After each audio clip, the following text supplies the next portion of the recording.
War is a canvas painted in broad, brutal strokes. We remember the big battles, the turning points, the treaties signed in grand halls. We think we know the story. But what if I told you that nestled within these epic narratives are moments so bizarre, so improbable, they sound like they were ripped from a Hollywood script? Moments where the line between heroism and absurdity, strategy and sheer chaos becomes impossibly thin. These aren't the stories you read in the main chapters of your history textbook. They're the footnotes, the whispered legends, the classified reports that were buried for decades.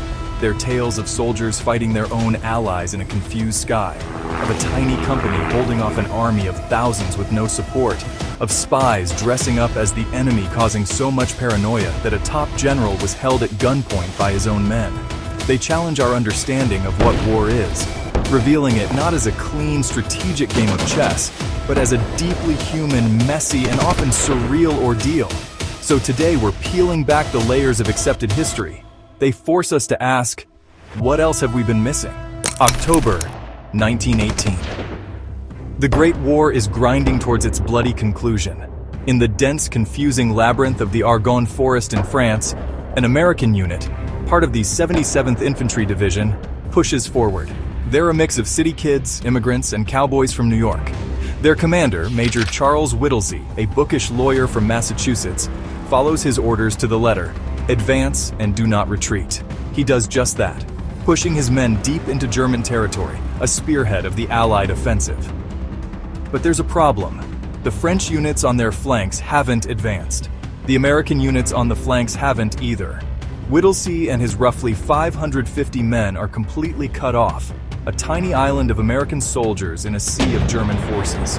They're trapped in a muddy, shell-pocked ravine with no food, dwindling ammunition, and no medical supplies for their growing number of wounded. Their only connection to the outside world is a handful of carrier pigeons. As if being surrounded by the enemy wasn't enough, a new horror descends from the sky. The American artillery, trying to provide support but blind to their exact location, begins shelling their position. Friendly fire. Men who had survived German attacks were now being torn apart by their own side's guns. Desperate, Whittlesey pens a message for his last carrier pigeon, a bird named Cher Ami. The message, tied to the bird's wounded leg, read, "We are along the road parallel to 276.4. Our own artillery is dropping a barrage directly on us. For heaven's sake, stop it!" Cher Ami, shot through the breast and blinded in one eye, somehow makes it, delivering the message and saving the men from the barrage. After 6 brutal days, with only 194 men able to walk out, the survivors of the lost battalion were finally rescued. But for Major Whittlesey, the war never ended. Haunted by the men he couldn't save, he took his own life 3 years later, a somber coda to one of the war's most harrowing tales of survival, November 7th, 1944. World War II is in its final chaotic year. The alliance between the Western powers and the Soviet Union is a fragile, pragmatic thing, born of a common enemy. On the ground in Yugoslavia, Soviet forces are pushing the Germans out. Above the city of Nice, a column of Red Army troops and vehicles is on the move. It's a day that should have been about liberation, but the sky and the fog of war had other plans. Suddenly, the roar of engines fills the air. It's not the German Luftwaffe, it's American P-38 Lightning fighters descending from the clouds. The Soviet soldiers on the ground, likely assuming they were friendly air support, wave. But then, the unthinkable happens. The American planes open fire. Rockets and machine gun rounds tear into the Soviet column. Confusion turns to horror. This isn't a mistake, it's a full-blown attack. The lead Soviet commander is killed instantly. The Soviets on the ground are in disbelief, but their air force reacts quickly. Yak fighters are scrambled to intercept the attacking Americans. What follows is a surreal and deadly dogfight high above Nice. Americans versus Soviets, allies fighting allies. The pilots on both sides are confused, believing they are engaging German aircraft. It's a swirling, deadly ballet of mistaken identity, a microcosm of the war's inherent chaos. Before the fight is called off, several planes from both sides are shot down, and dozens of soldiers are dead on the ground and in the air. It was a complete disaster. Both the US and Soviet high commands, desperate to preserve their fragile alliance for the final push against Hitler, agreed to classify the incident. The story was buried. It was a tragedy born from the fog of war, a grim reminder that even with a common enemy, the greatest danger can sometimes come from your own side. 1961. The Congo. The Cold War is heating up. Newly independent African nations are becoming geopolitical chessboards. A small contingent of 157 Irish UN peacekeepers arrive. A company, 35th Battalion, stationed in the remote mining town of Jadotville. Most are young, inexperienced soldiers, some still in their teens. Their commander is Pat Quinlan.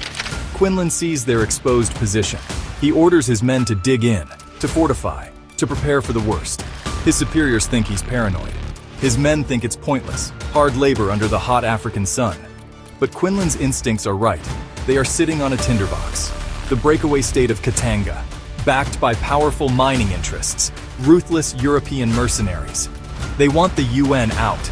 This small Irish company is directly in their path. Soon, Quinlan's men find themselves surrounded. 3,000 to 5,000 Katangese soldiers and mercenaries. A force at least 20 times their size, armed with heavy mortars, field guns, and even a jet trainer aircraft fitted with bombs and machine guns. The siege of Jadotville had begun. For 6 days, Quinlan and his 157 men hold off an army. It's a battle that sounds impossible. The Irish are outnumbered, outgunned, completely cut off. But what they lack in firepower, they make up for in discipline and tactical brilliance. Quinlan masterfully coordinates his defense, moving his men to counter each assault, directing precise mortar fire, conserving every single bullet. They turn their small, fortified perimeter into a killing ground, inflicting hundreds of casualties on the attacking force, while suffering only a handful of minor injuries themselves. Incredibly, after holding off thousands of attackers for 6 days, the Irish company suffered 0 combat deaths. Not one man was killed in action. But when they returned home, they weren't greeted as heroes. They were branded as cowards, their surrender seen as a national embarrassment. It took nearly 50 years for their bravery to be officially recognized. Prague, 1942. The city is suffocating under the boot of one of the Nazi regime's most terrifying figures, Reinhard Heydrich, the Butcher of Prague. He drives through the city in an open-top Mercedes, a display of arrogant confidence, believing no one would dare touch him. But in the shadows, a plan is in motion. A team of Czechoslovak soldiers, trained by British Special Forces and parachuted into their occupied homeland, preparing to do the unthinkable, Operation Anthropoid. It's a suicide mission, and they know it. The plan is set for a sharp bend in the road where the car will have to slow down. Jan Kubis lies in wait. Josef Gabčík lies in wait. As the Mercedes rounds the corner, Gabčík steps out, his sten hidden under a raincoat. He takes aim, pulls the trigger, and, it jams. For a split second, the plan is a catastrophic failure.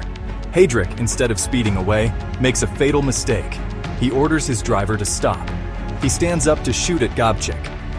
In that moment, Kubis, the second man, throws a specially designed anti-tank grenade at the car.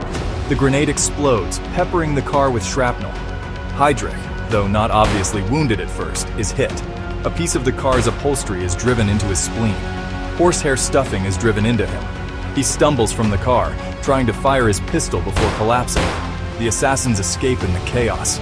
For a week, it seems Heydrich might survive, but infection sets in. The Butcher of Prague dies an agonizing death. The mission is a success, but the price is unimaginable. The Nazi response is swift and savage. They level entire villages like Lidice, murdering the men and sending the women and children to concentration camps. Betrayed by one of their own, the remaining assassins are tracked to a church in Prague.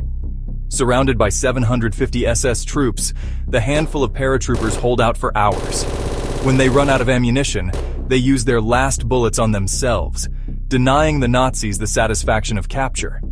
Operation Anthropoid was a tactical success that triggered a human catastrophe, a stark testament to the brutal calculus of resistance and the incredible courage of those who dared to fight back from the shadows.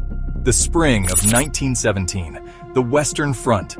For 3 years, French soldiers, the Poilus, lived and died in mud-filled, rat-infested trenches. They endured poison gas, machine guns, endless futile charges into barbed wire. The latest grand offensive, the Nivelle Offensive, promised victory in 48 hours. Instead, it was a catastrophic failure. A bloodbath, over 187,000 French casualties for almost no gain. The promise was broken, and so were the men. Something inside the French army finally snapped. It didn't start as a revolution. It started as a refusal, a collective no. Soldiers ordered back to yet another pointless attack simply didn't go. They milled about in their camps, sang revolutionary songs, bleated like sheep being led to the slaughter. This wasn't cowardice, it was soul-crushing exhaustion. The mutinies spread like a virus, affecting nearly half the army. They weren't refusing to defend their trenches, they refused to take part in more suicidal offensives. The French high command was thrown into panic. A massive, desperate cover-up began. But Philippe Pétain knew repression alone wouldn't work. He implemented real reforms. He traveled unit to unit, listening to grievances.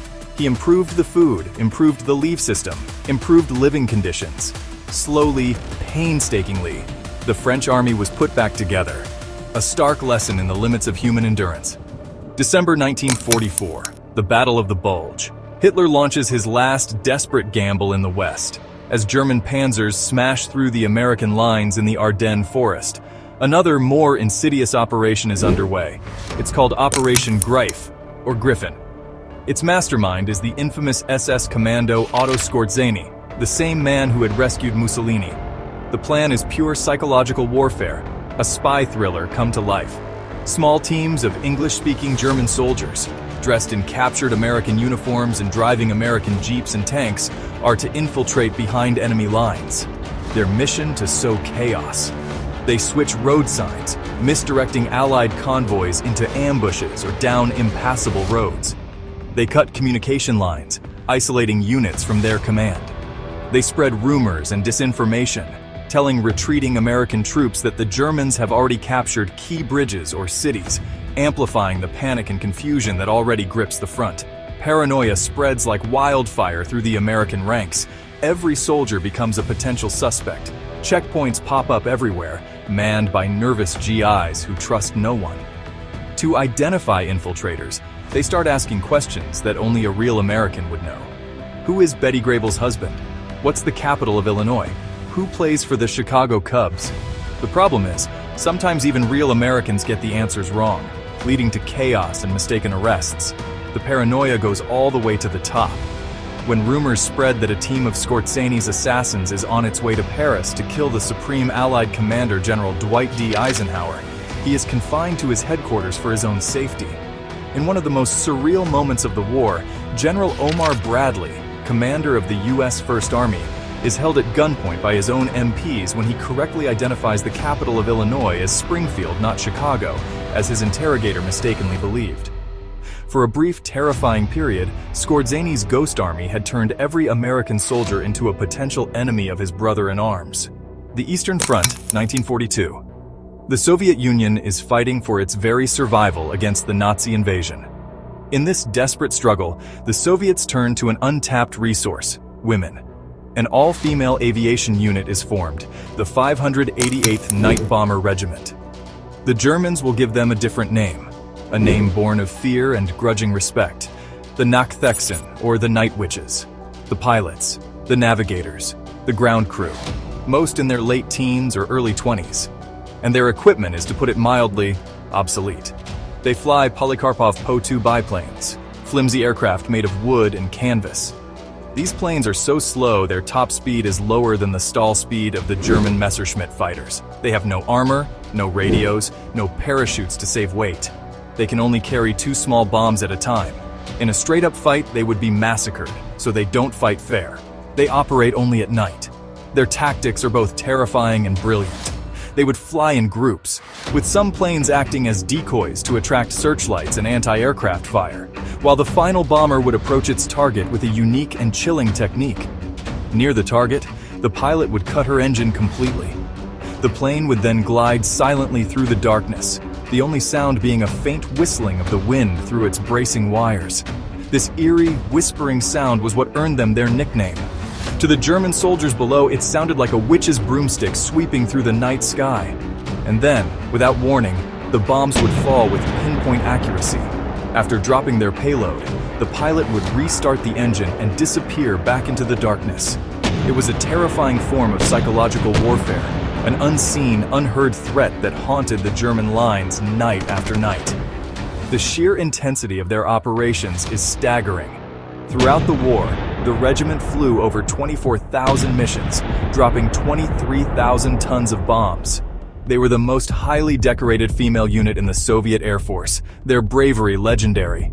They fought with outdated planes and audacious tactics, proving that courage and ingenuity could be more powerful than steel, and they wrote their legend in the night skies of the Eastern Front. These stories are more than just historical curiosities. They are powerful, human-sized windows into the vast, impersonal machinery of war. History isn't a neat timeline, but a messy, chaotic collision. These 7 moments, so fake-sounding and cinematic, prove the extremes of the human condition. And that's the real takeaway.